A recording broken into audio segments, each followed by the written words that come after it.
আজ এসেছিলাম মায়ের কাছে। মা বলল, তোর হাতের লাল লাল ঝাল ঝাল চিকেন কষা খেতে ইচ্ছা করছে। তাই বানিয়ে ফেললাম।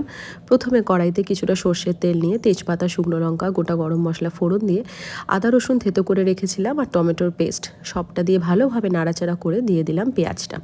পেঁয়াজটা ভাজতে ভাজতে কেটে রাখা আলু এবং একটা পেঁপে দিয়ে দিলাম।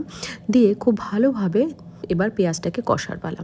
পেঁয়াজটা ভাজার সময় দিয়ে দিলাম অল্প একটু নুন, জিরে গুঁড়ো, ধনে গুঁড়ো এবং তার সাথে লাল লঙ্কার গুঁড়ো, অল্প একটু চিনি আর গোটা গরম মশলা। মা কিন্তু সেই আমাদের ছোট্টবেলাকার কমপ্ল্যানের চামচটা এখনও ব্যবহার করে। সমস্তটা কষানোর পরে এবার দই দিয়ে ম্যারিনেট করে রাখা চিকেনটা এর মধ্যে দিয়ে দিলাম। ব্যাস এবার আর কি, এবার শুধু কম আঁচে কষানোর পালা।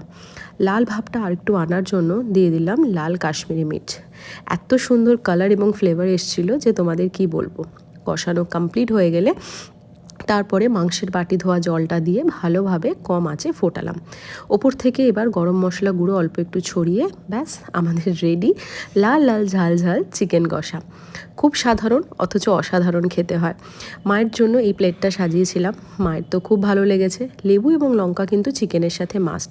কেমন লাগলো ভিডিওটা অবশ্যই জানিও। Thank you.